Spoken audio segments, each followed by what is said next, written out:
And these are just the different accounts of, private prisons paying off judges and police officers to basically issue harsher sentences or to just make up arrests, which have come to light in many different circumstances. Now we move on to unintended consequences. Well, basically, the war of drugs, the biggest problem is that the price of drugs is still low and people are still doing drugs. And that's a lot to do with the fact that because there is so much security and the prison sentences are so harsh, it has pushed drug dealing into larger and more complex organizations.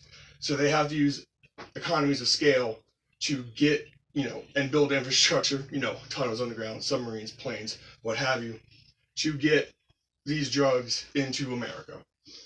And it has made more violent, in the process. Instead of just your backyard weed dealer, you have a whole cartel.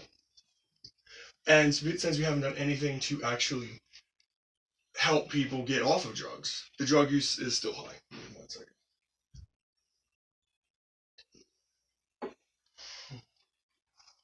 And we're going to get into legal immigration cartels.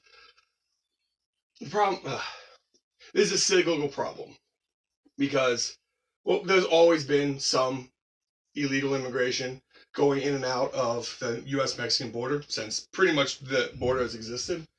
But it's gotten substantially worse over the last couple decades, actually, and that's because of the cartels, and they're destabilizing the whole Central American continent. They sell drugs in America for a profit. Then they use those. Basically, they take advantage of fairly loose gun laws to get those guns down to Mexico and other Central American countries to destabilize and run their corruption rings, I guess. And they kind of force the destabilizing state so that it's easier to recruit more and more people because it's the only real money or jobs around is to work and be part of the cartel. So it's a cyclical problem, and it's basically caused and affected by bad U.S. domestic policy, both in guns and drugs. Now we're going to get into the wasted human potential. This is a graph of the total amount of state and federal prison population from the 20s till now. As you see, it spikes a lot around the war on drugs, like 74 to 78. That we do have the account for variance here. It's reasonable to assume like these are just the actual harsh criminals, like murderers, rapists, people that go to federal and state prisons. So it wouldn't be natural to assume like it'd keep around the same rate.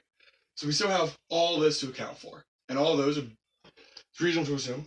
All of those are basically for non-violent drug offenders, or violent drug offenders that only offended because the substance was illegal to begin with. Now, this is a lot of people, right? Like it's growing exponentially to over 2 million. It's growing up with every president, regardless of political positioning. Republican, Democrat. You can see kind of like Reagan, Bush, Clinton, Bush, and tabled a little bit with Obama, but that's still not much. And again, these are all people, especially from like here to there, that while what they were doing was technically criminal, that's still just husbands and fathers and sons and mothers that were thrown in jail for not a very good reason, and kind of leads into kind of the laws on the outside of prison, where basically drug charges with felonies leave ex-convicts, especially ones with drug patterns, with little ability to gain employment, get homes, do basically any of the normal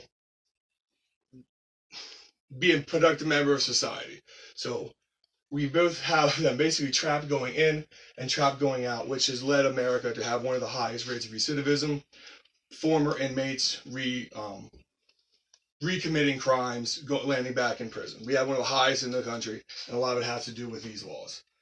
And then the benefits of legalization. The latest estimates, it's a bit out of date. Latest estimates would be about $5 billion a year on the federal level, if we legalized and just sold marijuana as a just as like cigarettes, basically, roughly 5 billion a year, and the release or just not paying the about $20,000 to $30,000 a year per inmate is, do I have the number up here? Yeah, about 13 billion a year.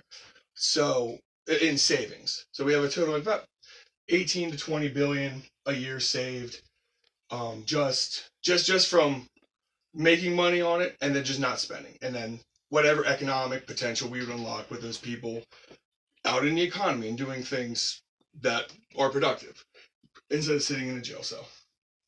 And in conclusion, the war on drugs is a failed policy that is not only kind of wrecking America, but wrecking other parts of the world. And we should reevaluate where we stand on it. And I hope I've at least convinced you a little bit to consider. Thank you, and